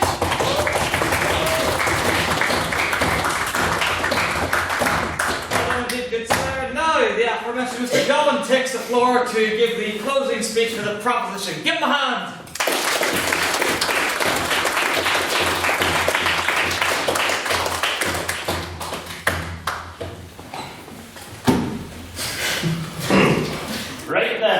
So, as we can see today, in summary, what this debate is hinged upon is two central points on each side. As we heard from our first speaker, one of the points that needs to be addressed is about the Soviet Union, whether or not it's something that needs to be invaded and how this weighs up against the other points. We need to decide that based upon the Soviet Union's infrastructure, its ideas, its policies, its relationship with the rest of the world, what we need to do is weigh up whether or not it's beneficial for us to invade, based on what they plan on doing in the world, and if we think that invading, and what we can stop them doing by invading, produces a better end result. And then we move on to the second main point that I'll be addressing, which is when the central tangent of what this debate has been about, and that is about an invasion itself. What a war requires, what a war costs, be that logistically, philosophically, or practically, as was brought up by Matthew Sullivan in his speech. And then there was what was brought up in the third speaker's speech for our side. Moving on. Firstly, to address the first of these two central issues, that of totalitarianism versus democracy, which was the point of the first speech here tonight, and whether or not this weighs up against the ideas of the opposition that the Soviet Union weren't worth invading, that they weren't a large enough danger to the outside world, that it's not something we should consider. Before we move on to the practical benefits of an invasion itself, we need to look at the Soviet Union and say if we don't like the way it is, and if it's something worth invading. So we have to ask ourselves, what are the Soviets' true long-term intentions? What does Stalin want in 1945? What direction are they heading in? What's their relationship with the Allies? And how do we feel about that moving forward? And so I don't feel enough has been made of Stalin in this debate. That he hasn't been addressed enough in any of the speeches as a figure, as a politician, or as a warmonger and a paranoid psychopath. We need to say that moving forward, this isn't a man who could be trusted. A man who believed that anyone who he believed might betray him, anyone who was unfaithful, he would gladly have murdered. On that point. Yes. Whilst everything you're saying about Stalin is true, he was a murdering psychopath, I'm not going to deny that. Stalin's not the one planning the war right now. Your leader, Churchill, is the one planning the invasion, so does it not strike you that he's the murdering warmonger and psychopath? No. The point of this analysis is to say... Right, guys, fine. The point of this analysis is to say whether or not we believe that the Soviet Union is a large enough danger, and then my second point will be to analyse the benefits, costs, and analysis of the war itself. So when we analyse Stalin, who he was, what we planned on doing, it's not a figure who can be trusted. And in 1945, was he going to be poisoned 10 years later and found lying in a pool of his own vomit, or whatever the story was? We didn't know. He could have reigned for another 20 years, another 30 years, and he would have enslaved, pillaged, murdered as many as he needed to get the security for his reign that he ever so craved. The satellite states, that's not something that's been made up enough tonight. They were there, yes. So you talk about the slave killing, starving. India, under Churchill, wasn't a very nice place. We don't know if it's going to get its independence. The British might go back on their promise like they've done so many times before.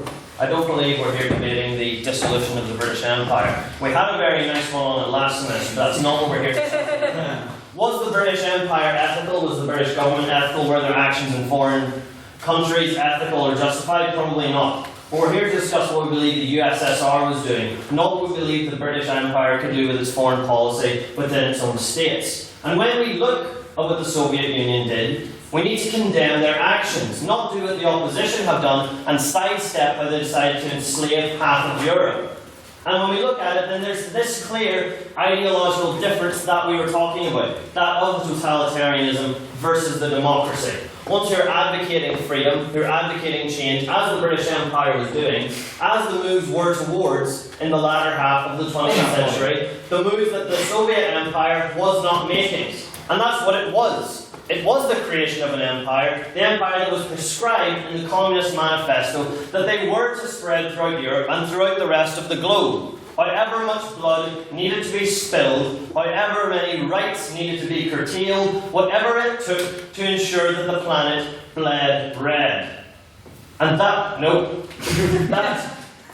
I believe that justifies that analysis of it. That we look at the Soviet Union, what it was, where it was headed, what it did after the war, and where it was going to go and whether or not we should invade. I think that makes a compelling case. It was a dictatorship, it was totalitarian, they were murderers, they were pillagers, they were willing to sacrifice anything they needed in order to pit themselves against the West. This leads into the second point we need to analyse tonight. This is the war itself. The logistics, the practicality, the philosophy, and I will say this, is that to a certain extent I believe what the opposition have tried to do is to make this too much of a specific numbers game. Obviously we need to have an analysis of armaments, of troops, of nations, but the degree to which they've done isn't conducive. We're going to say exactly what point in 1945 we're going to stage an invasion, exactly what missiles, what tanks we had, where they were going to send them, because we're not the military analysts. But when we look at things at a broader context, this is where we come into Matthew Sullivan's speech, in that I believe that our side is in a far better job tonight of proving the West's might, Britain's might, the Allies' might against the Soviet Union. And that in that situation they have the possibility of victory. And we need to ask what the end result of this war is. What stability does this bring? And I can tell you this. It's about where motivation for a war comes from and what the alternative was to invading the Soviet Union. If these satellite states remain, if instead of the collapse brought on by a war, the Soviet Union does fester for the other half of a century until it leads to its total collapse, to a Russia that is to this day still mistrustful of the wider world. A war can be motivated by many things. It can be motivated by fear, what a nation will do to you, by anger towards what one has done to you, to jealousy for their resources. But what did happen between the West and Russia was a war of hatred, because it was a war where a bullet was never fired. The message was sent in the Cold War, where the West told Russia, we hate you, we don't want you to exist, we'll never trust you, your way of life, how you supply things, your resources, economy, media, we don't want it there. And that's continued to this day. Russia does not trust the West to this day because of the impacts of that war. You can compare how Japan feels about the US. They appreciate its rule, how it governs. Russia does not. If we invaded the Soviet Union, there would not have been the same level of a totalitarian empire which gripped Europe for half a century. And I can say definitively that it would have been much better if we had invaded the Soviet Union in 1945. Thank you.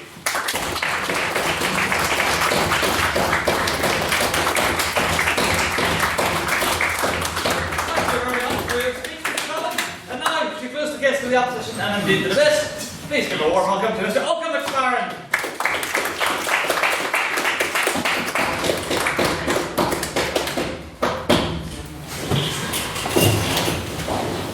Members of the proposition, fellow members of the opposition, Mr. President, what's your title? Secretary. Mr. Secretary, members of the House, I want to refute a couple of points we've heard today.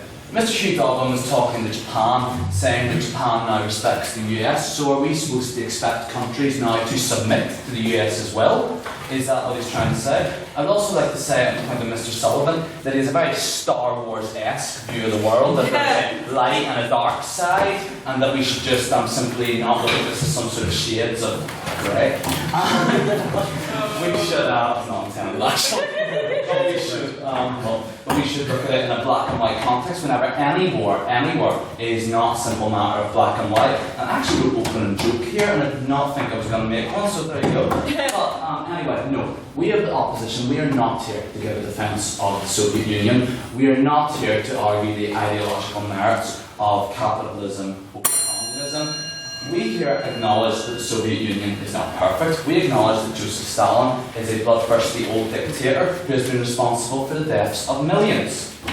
However, the reality is that going to war in Eastern Europe and by extent the Soviet Union is absolutely ludicrous. Now, in analysing this, a lot of us have the benefit of hindsight. We look back at history.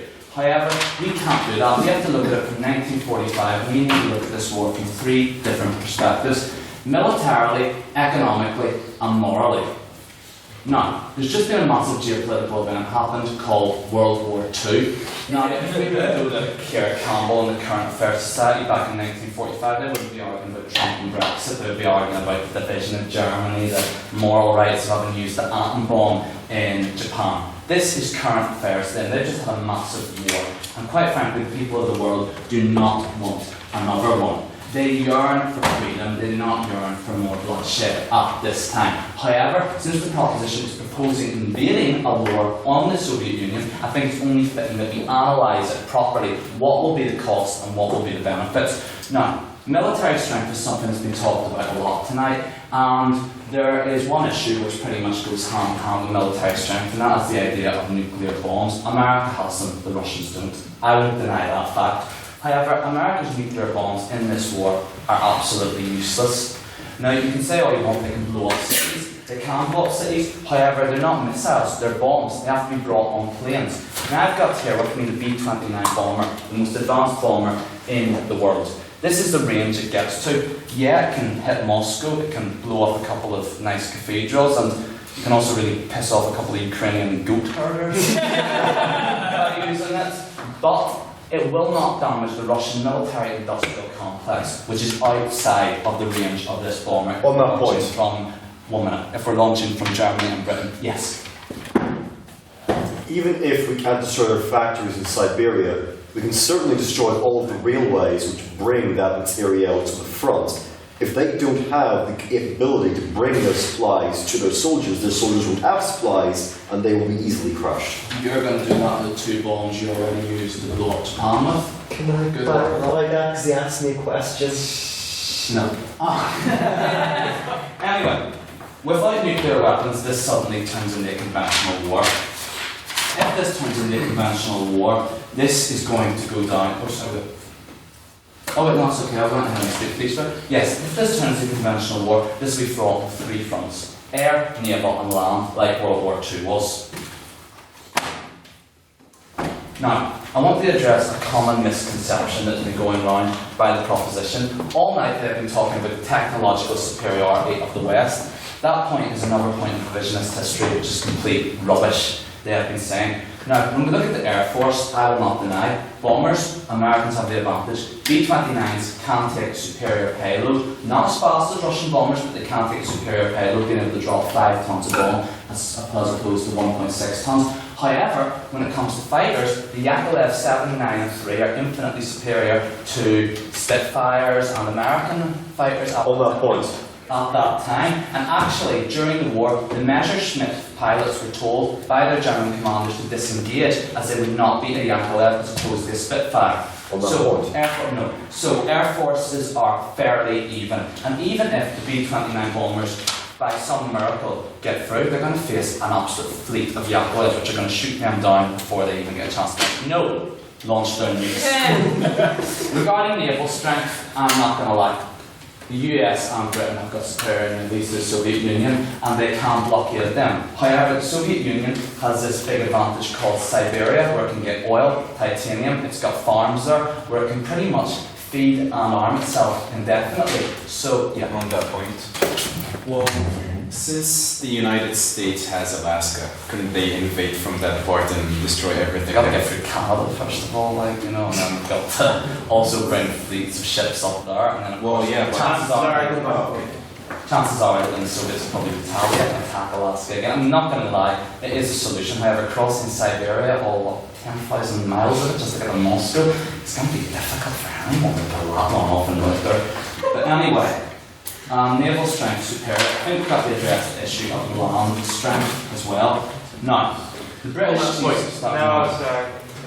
Chiefs of Staff deemed the operation unthinkable, as we've talked about, is completely unfeasible. There was no way that Russia could easily be conquered. Now, I'm going to presume that they were, in the middle of this war, they knew what they were talking about whenever they said we couldn't invade Russia. The Soviets outnumbered the Allies by a ratio of 2.5 to 1 in terms of actual soldiers, not in terms of division.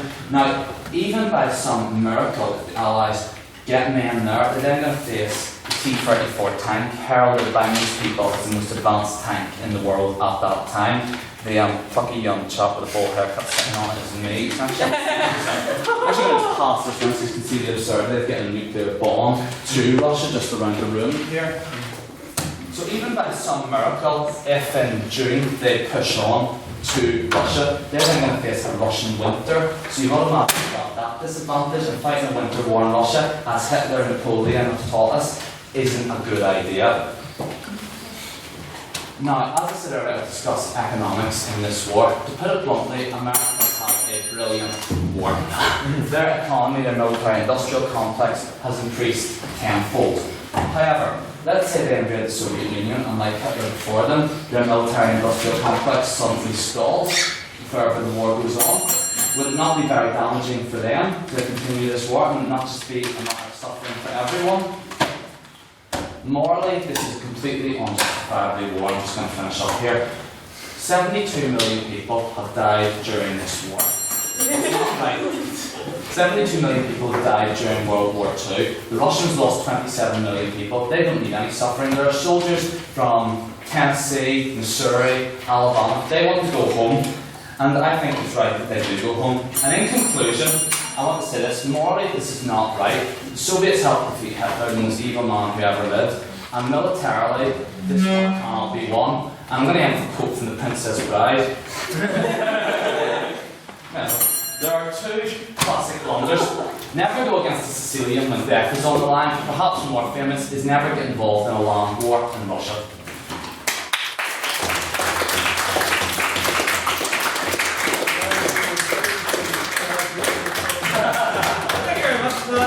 Speech, Mr. McSparren. I would point out to members of the House that if you're ever speaking and think that you could do with just a little extra time after your speech, you can ask for an extension.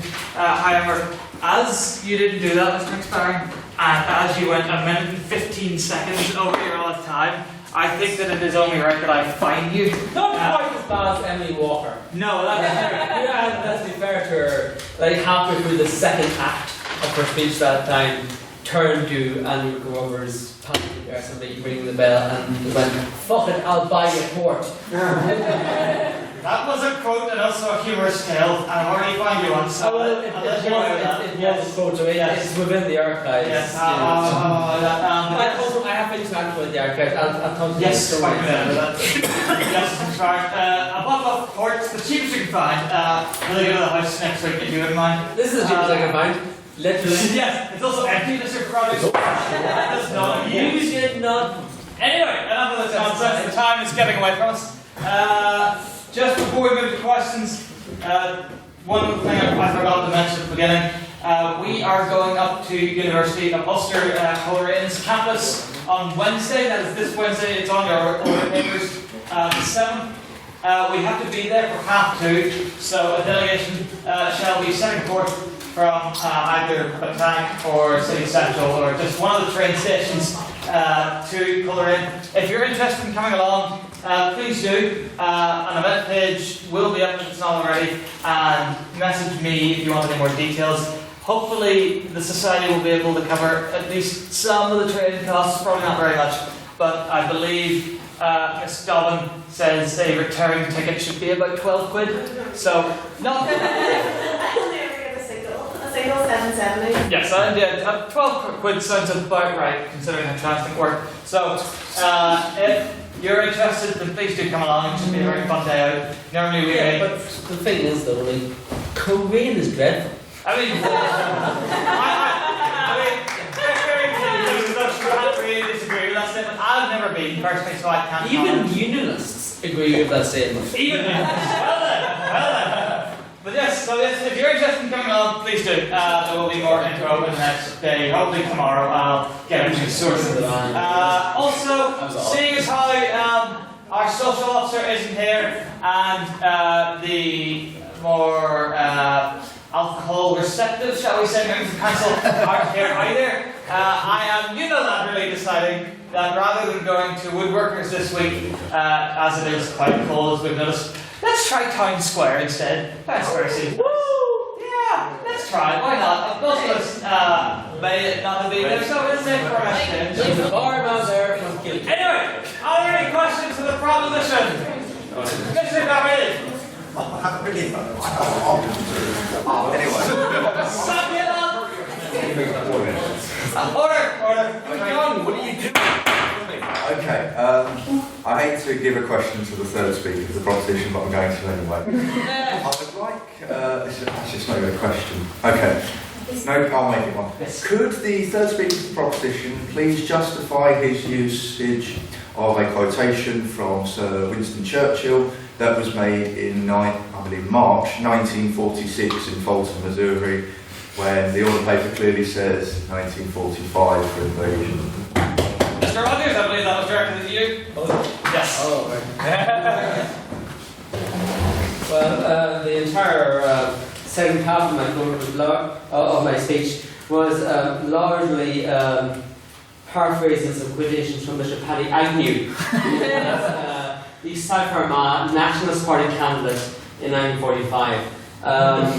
So, slight chronological embellishments I don't really care about.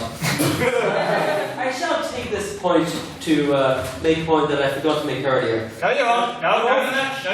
No, you won't. It'll be very short. It'll be very short. Well done. Is this a couple of lines? Okay, couple of lines. I would have been done by now. Okay, well then. Myself and the esteemed Dr. Gross are joined in a state of concurrence in that Hubble as a nominative suffix is lacking somewhat. And we would both encourage the right honourable gentleman to adopt the familial denominator of Agnew. Okay, I presume that was a reference or a joke that has flown over everyone's head, as can be evidenced by the noise that was quite so loud. But I promised I would say it. Yes, anyone from the up care to respond to that point about, but still, change your name. Mr. Hubble? Thank you for taking such notice of me. I'm very flattered. You seem to mention me quite a lot. I would just say on your point, the fact that Sir used Mr. Churchill at all shows he clearly has no regard for morals in any case.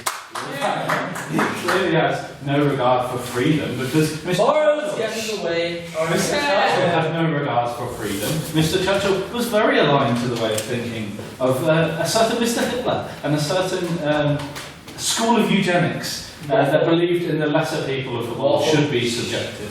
So, Thank you very much, Mr. Hubble. Are there any questions now for the opposition? Mr. Beckett?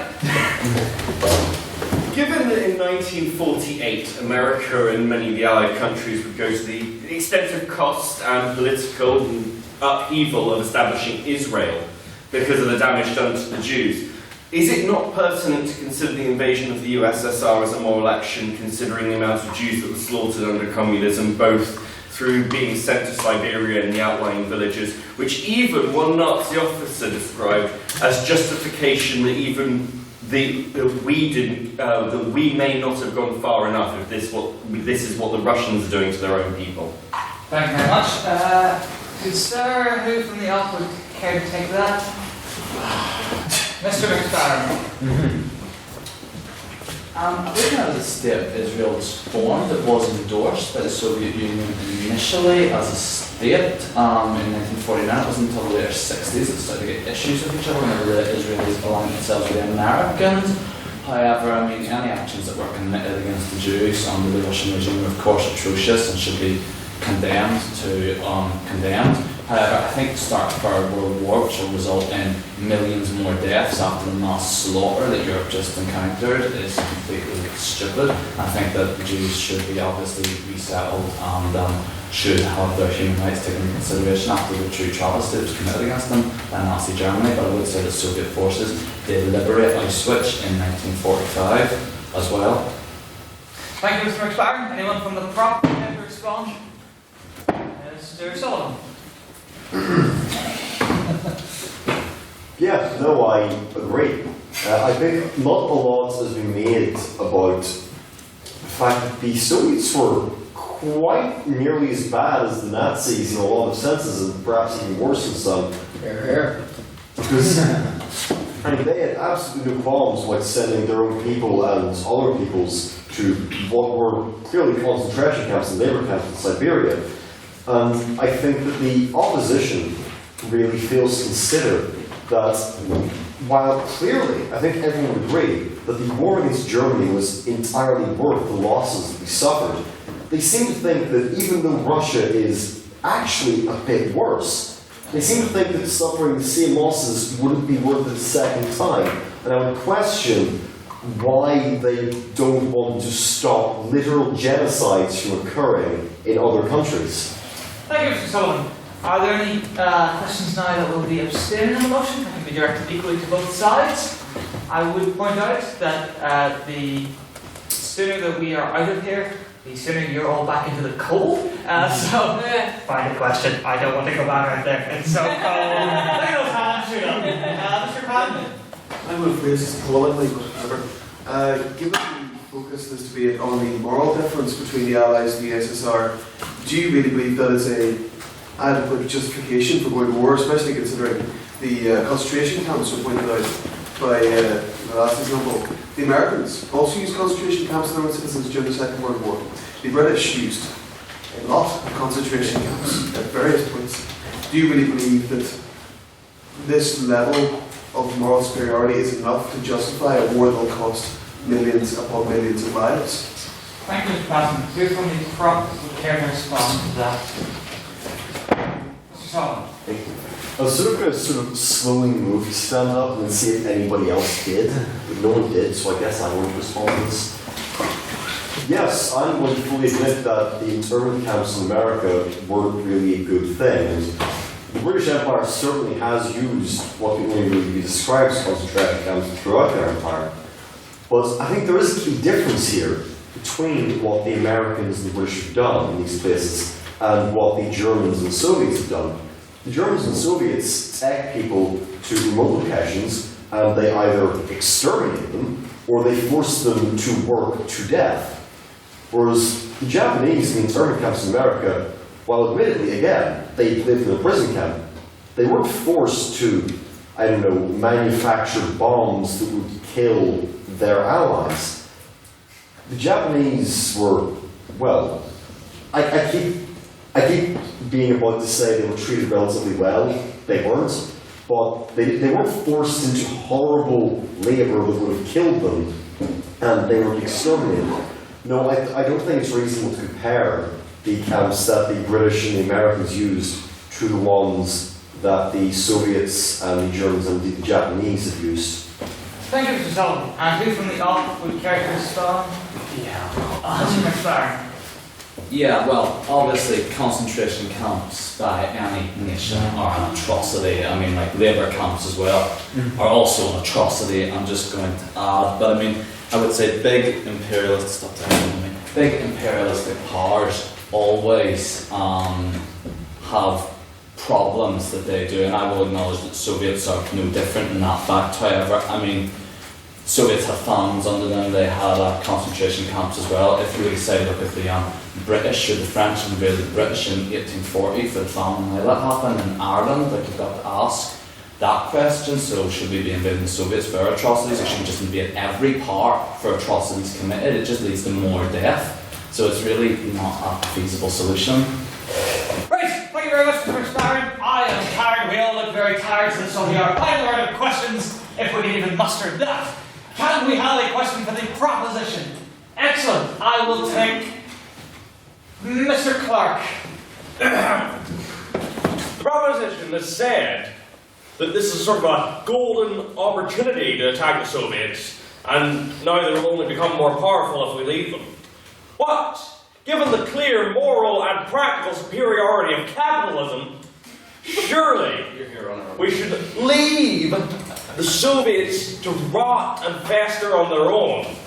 Our lead can only increase. Considering that we are largely playing within the realm of alternative history here, there is a notion that I've been sort of thrashing about within my own mind in the last week or so, and that is, is anyone familiar of the story of the Russian crown jewels and their Dublin connection? No. I've told at least a couple of you this. Well, you never told me, Mr. Rogers.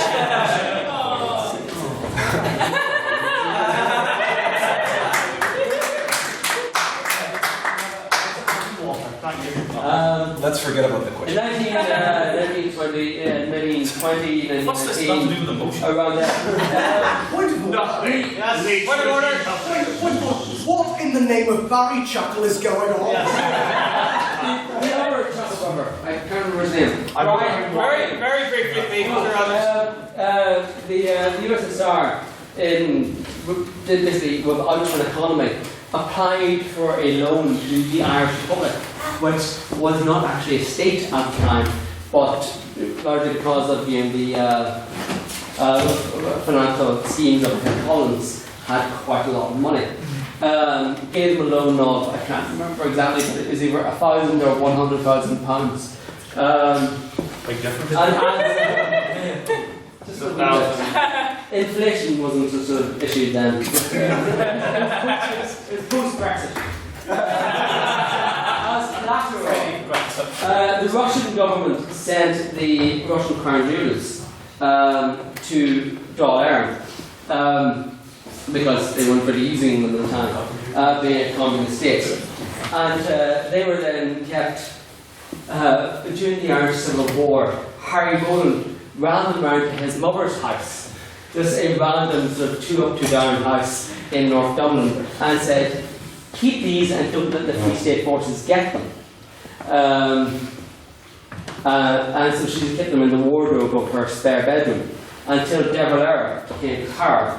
And then she handed them back to the Irish government, who handed them back to the Soviet Union, who then, as a sign of good faith, paid the original amount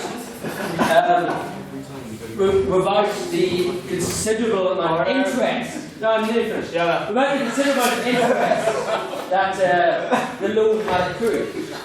And the point that I want to make.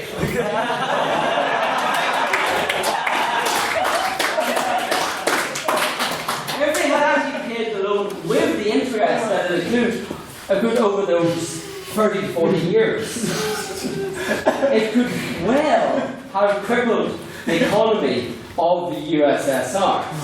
And therefore, technically, Ireland would have won the Cold War.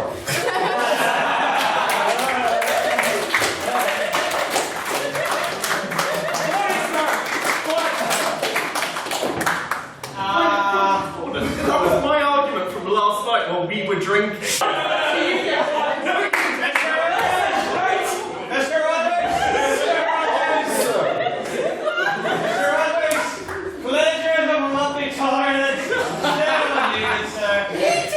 Are you going to believe a Protestant over me?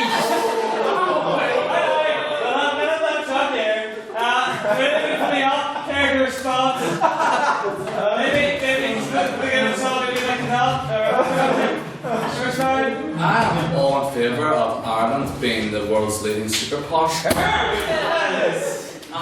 What was your original question? We don't have time for this. We don't have time for this. Comments is about couple. It's cold outside. We don't have time for this. Any final questions from the opposition? Point of order, Mr. President. Yes. I can't really stand this much longer. Can we just bring this to a close? Yes. What? Are there any questions for the opposition? No. Great. Are there any questions in favor of the motion? No. Great. Excellent. Then we shall move to a vote. Membership cards at the ready. Give us am I correct to infer that the trouble that emerged whenever I mentioned Town Square is a result of the fact that they charge more for drinks than other places do? Yeah. Do they? Where is it? No, it's closer than Woodward. It's No, we aren't going to parlour. The house does not go to parlour. Oh, Colin! What about the house? A house? We can go to houses. Wait,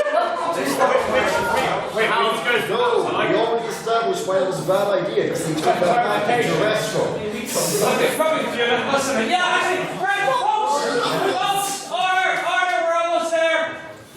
The ancestral drinking place of this fine establishment is the House Bar on Stranmillis.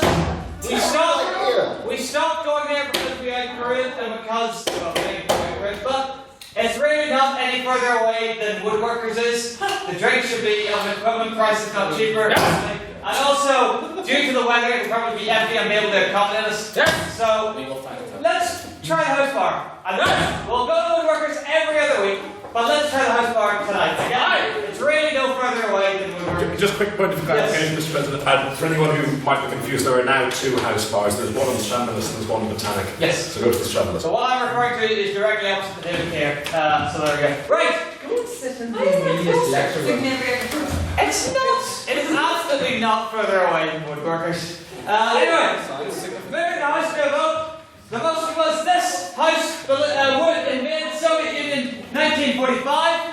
All those who would like to vote in favour of the motion, and also bear in mind that this is a vote on speakerability, please raise your hand and say aye. Aye. 1, 2, 3, 4, 5, 6, 7, 8, 9, 10. Mr. Secretary. Are we actually allowed to All those who believe the opposition spoke better, please raise your hand and your membership cards and say nay. Nay. 1, 2, 3, 4, 5, 6, 7. Mr. Secretary. And all those who believe both sides spoke equally well, equally fairly, or wish to express no opinion on the matter whatsoever, set live, set pride, say meh! Meh! Got 1, 2, 3, 4, 5, 6, 7, 8, 9, 10. Mr. Secretary. 11. 11. We'll get to 11. Mr. Secretary, could you please read back the vote? In favour of the proposition, 11. In favour of the opposition, 7. With 11 abstentions, so the proposition and the people who have no opinion or don't care are tied. There we go, it's a tie.